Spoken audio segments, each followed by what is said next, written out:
Soy Vivian Cifontes, trabajo con Moffitt Cancer Center y están viendo a TVCN.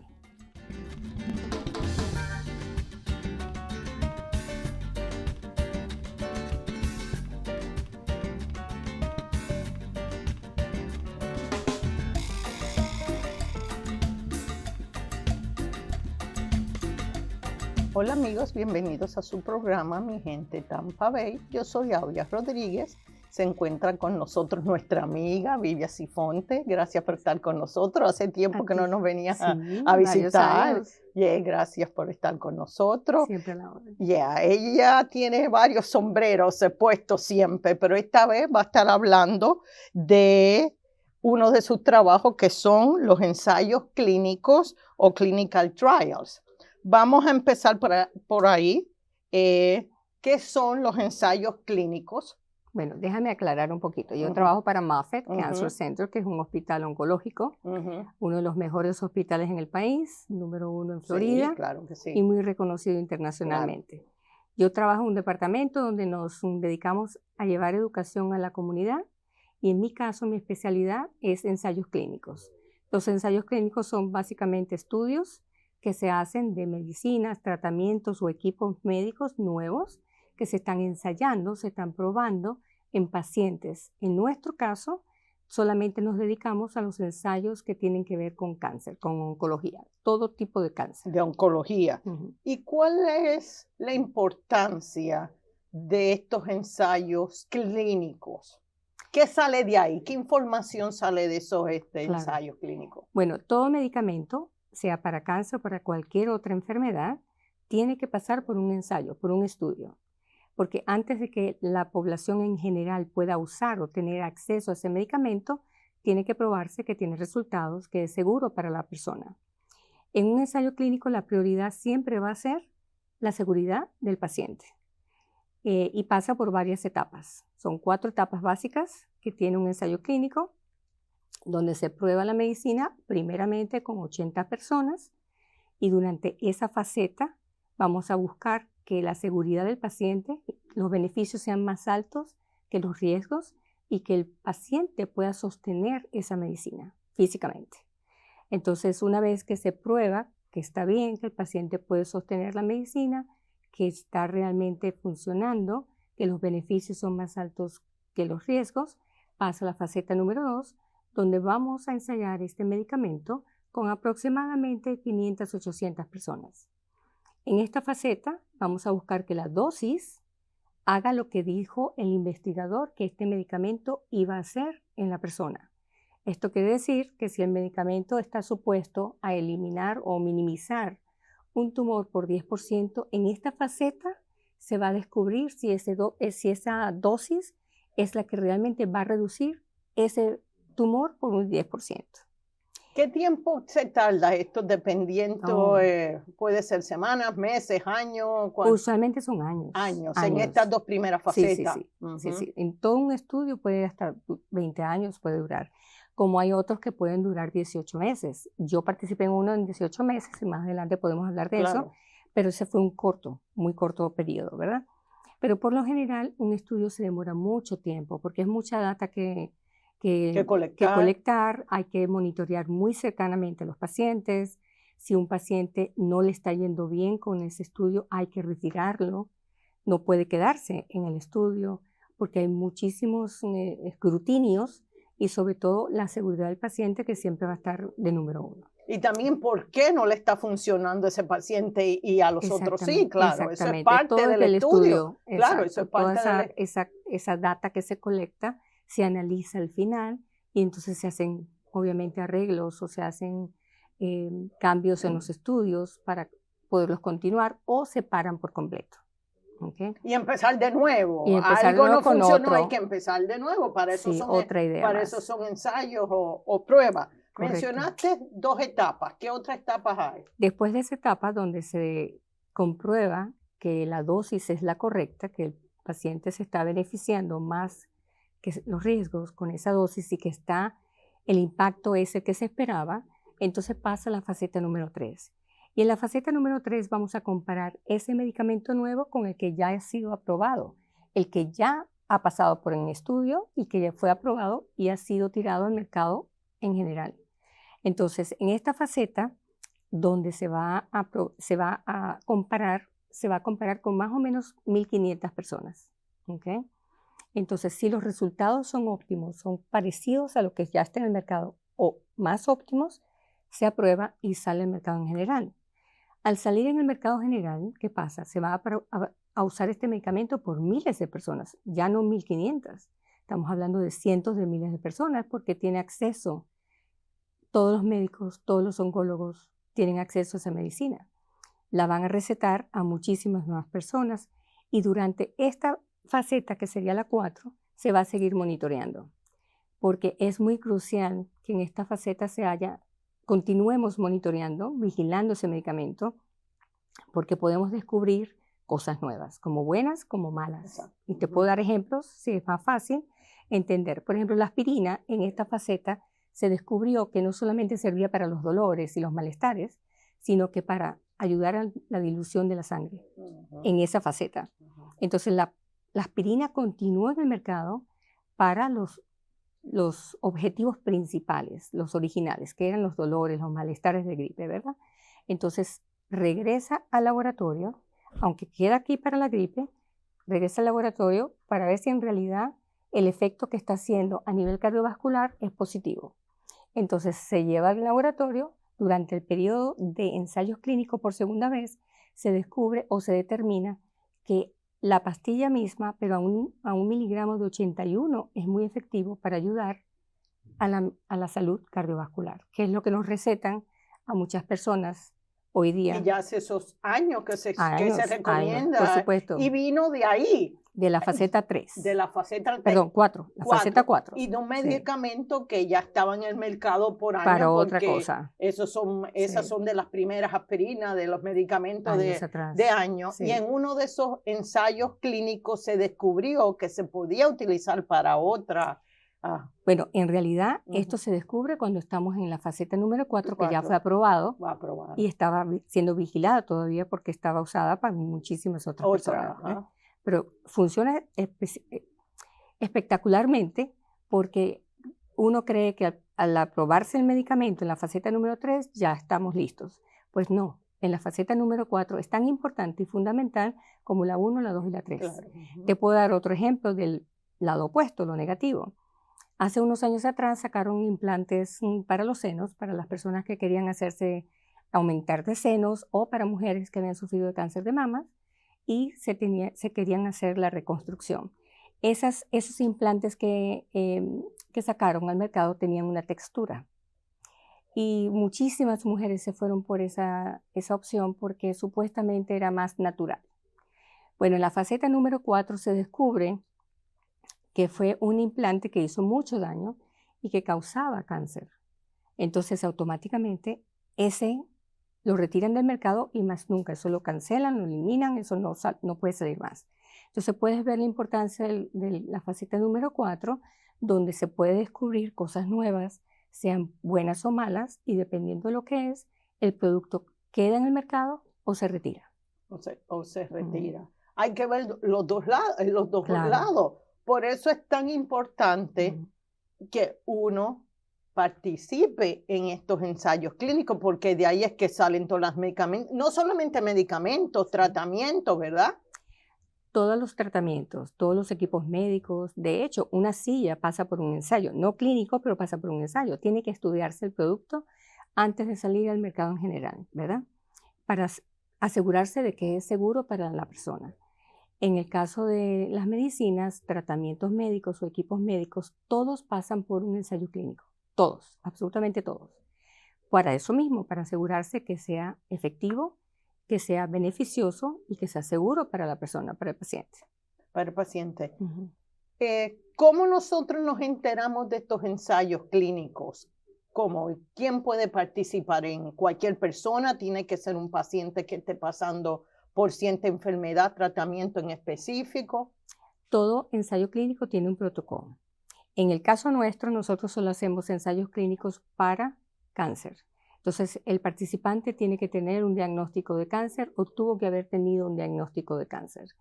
porque hay ensayos clínicos para la prevención, hay para encontrar una enfermedad a temprana edad, ¿verdad? Hay el tratamiento, ¿verdad? Y está el de mantener la vida lo más cómoda posible. Entonces, dependiendo del protocolo de ese estudio, se busca un paciente. Esos protocolos tienen listas de inclusión y listas de exclusión. Y la persona que quiera participar tiene que cumplir estrictamente esas dos listas. Por ejemplo, y esto es un ejemplo que saco yo de mi cabeza para que la gente lo pueda entender fácilmente. Si este estudio que se diseñó para minimizar un tumor por 5%, tomando la medicina que está siendo estudiada a un 10 miligramos por semana, se le da a una persona que tiene un diagnóstico de cáncer, pero esa persona tiene que ser latina, con cabello blanco y usar anteojos. Automáticamente yo voy a calificar, correcto. Soy latina, tengo el cabello blanco y tengo anteojos. Pero la de exclusión dice que no puedo usar un suéter negro, ni puedo mover las manos cuando hablo, ni tampoco puedo usar zapatos negros. ¿Qué significa eso? Que automáticamente yo chequeo los tres, no califico. Porque la de exclusión y la de inclusión tienen que estar perfectamente alineadas.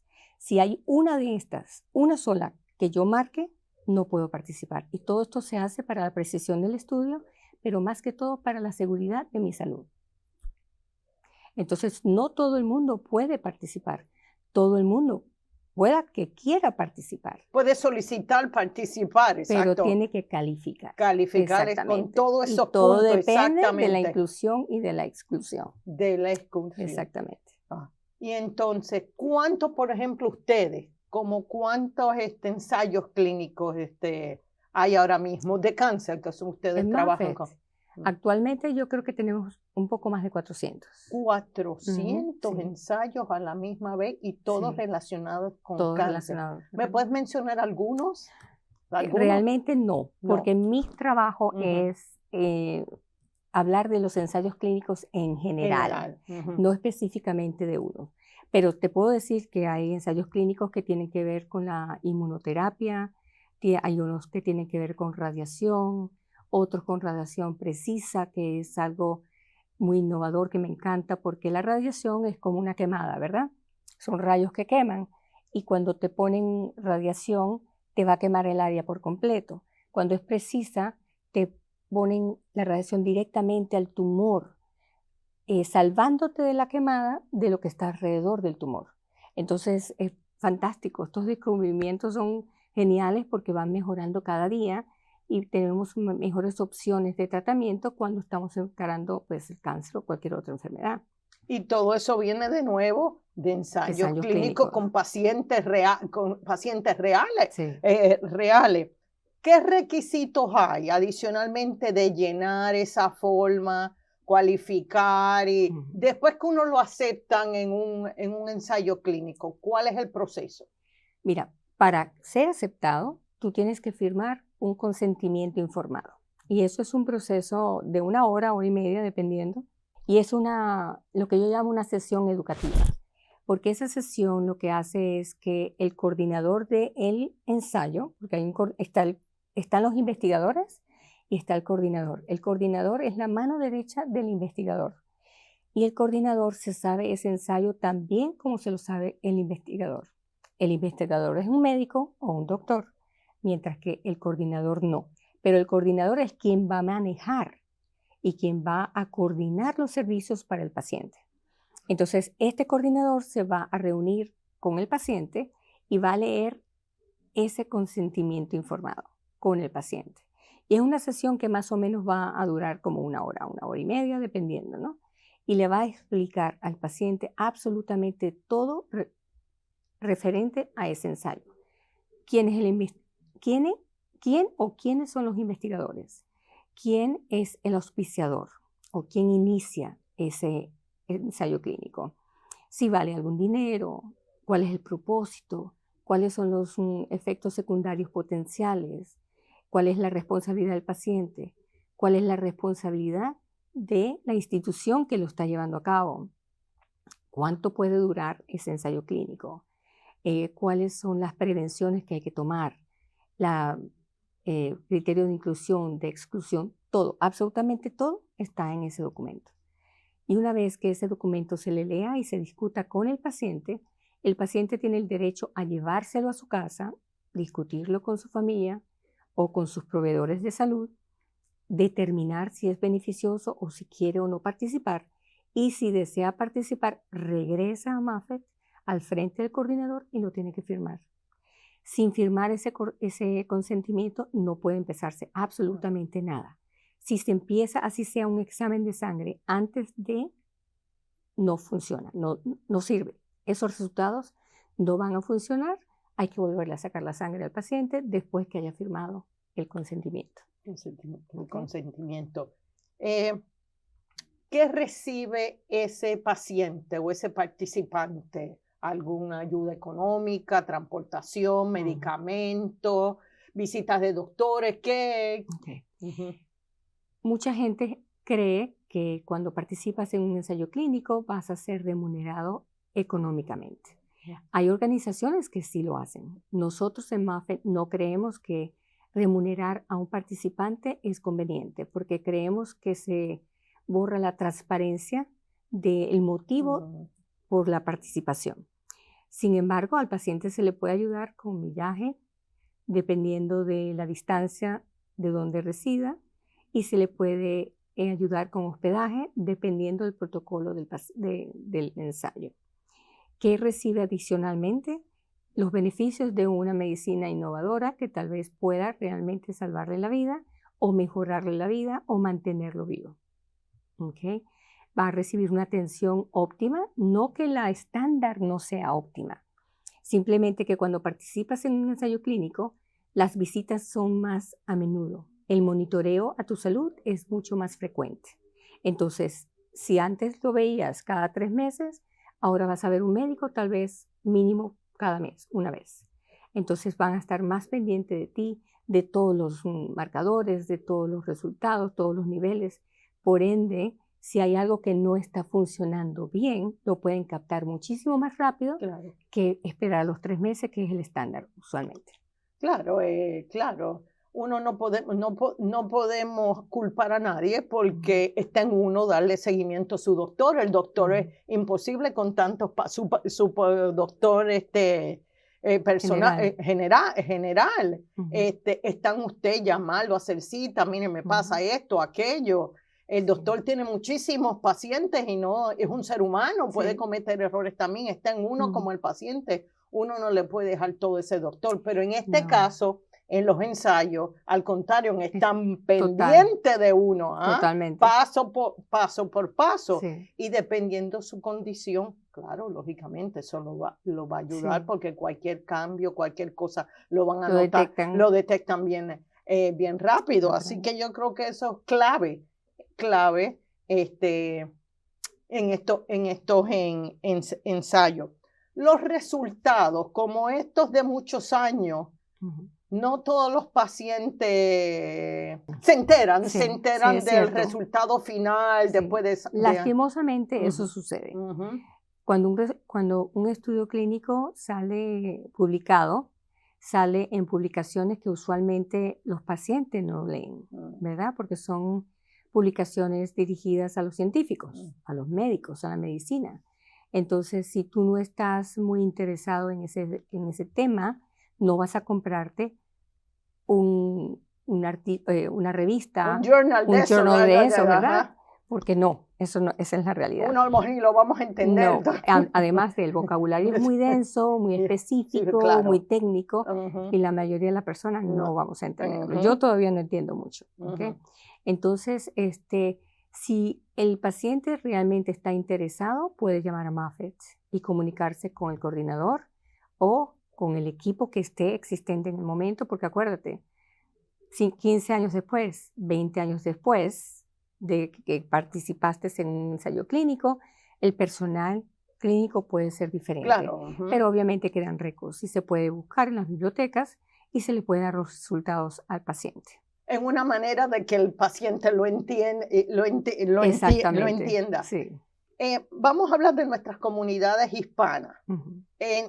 necesita muchos pacientes hispanos que participen en estos ensayos. ¿Ah?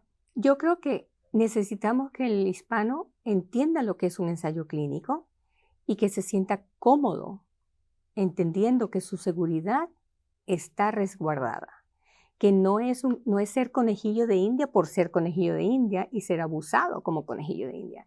Es cierto, somos conejillos de India cuando participamos en un ensayo clínico, estamos siendo estudiados, ¿verdad?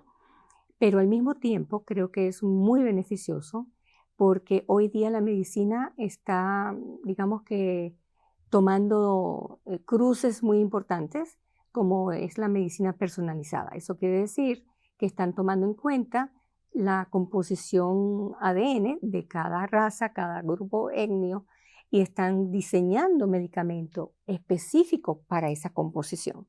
¿Qué quiere decir eso? Los ensayos clínicos, usualmente el 99%, la participación más alta es del hombre blanco. Entonces, tanto la aspirina como la quimioterapia, como la radiación, como para la alta presión, para la diabetes, todos que estamos tomando todos esos medicamentos, la gran mayoría de la población, ha sido estudiada bajo la bondad y la disposición de los hombres blancos.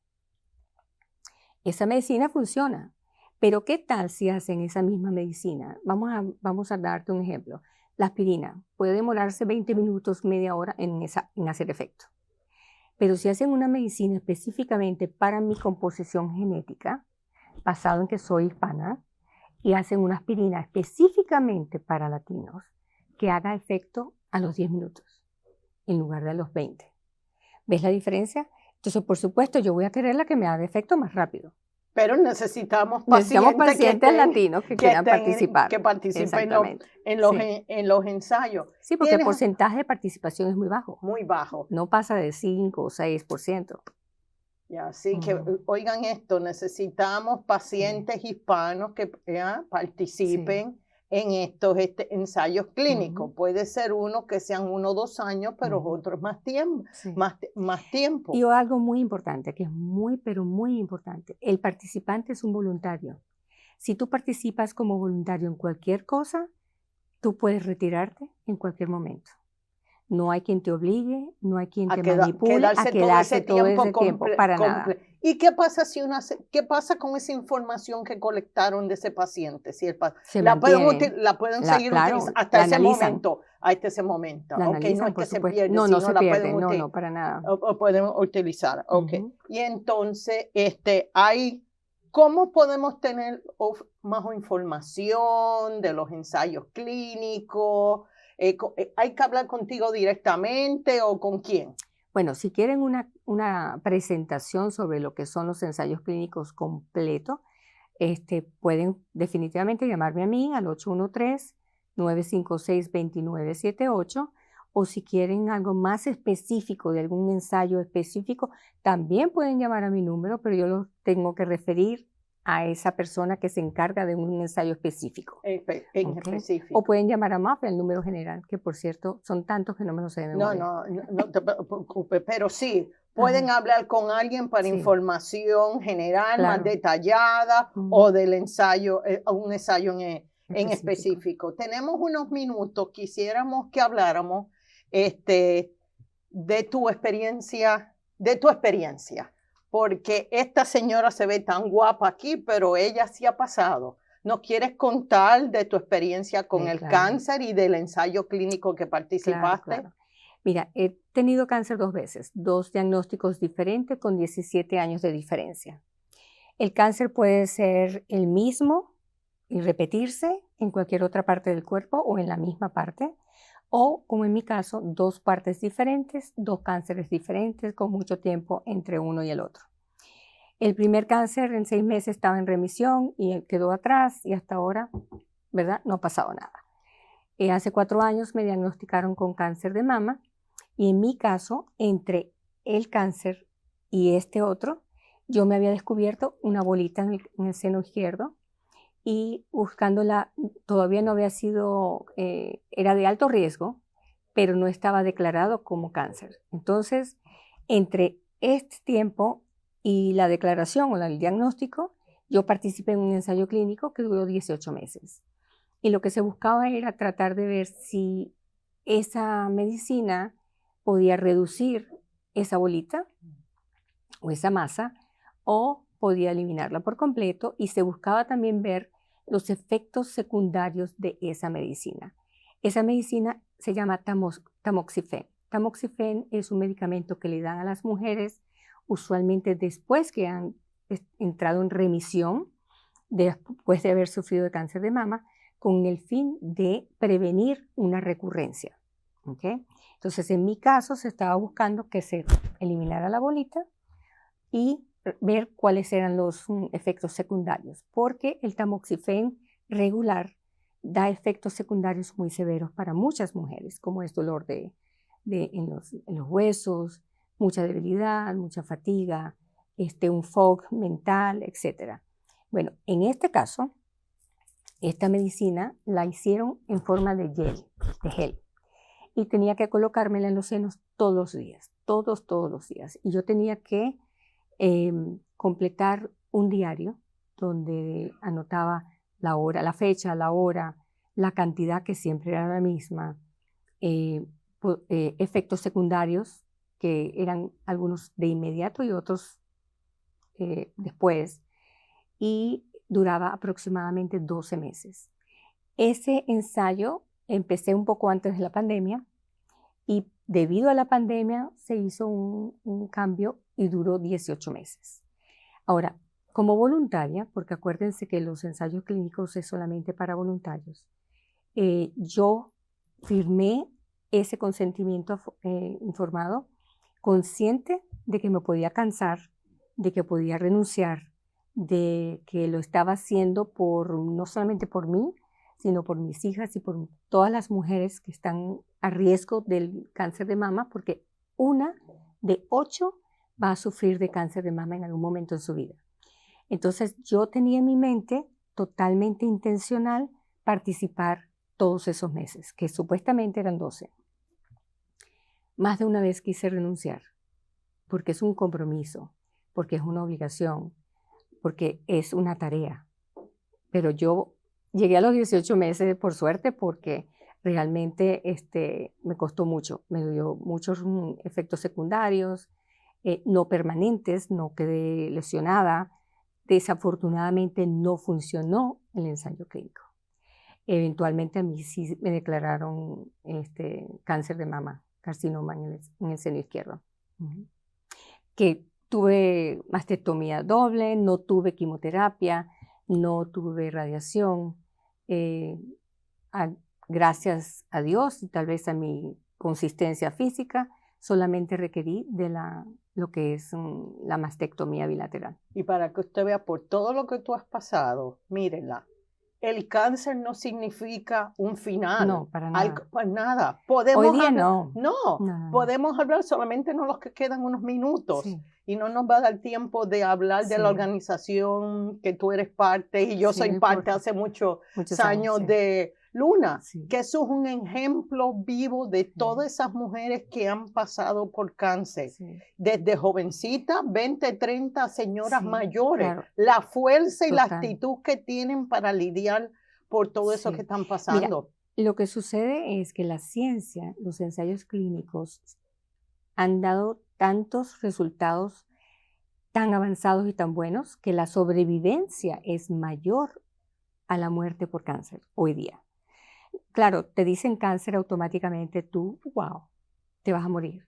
Pero creo que la actitud de la persona también tiene mucho que ver en la sobrevivencia.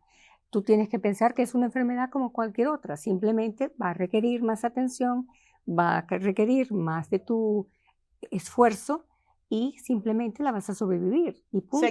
Seguimiento de todo. Y échale no encerrarte, sino pedir la ayuda física, mental, espiritual, de apoyo, que lo hay. Bueno, Vivian, se nos acabó el tiempo. Gracias por toda esa buena información. Así que gracias por estar a ti por invitarme. Gracias. Y gracias, amigos, como ven, otro programa más de Mi Gente Tampa Bay. Yo soy Audia Rodríguez. Gracias por estar con nosotros. Gracias.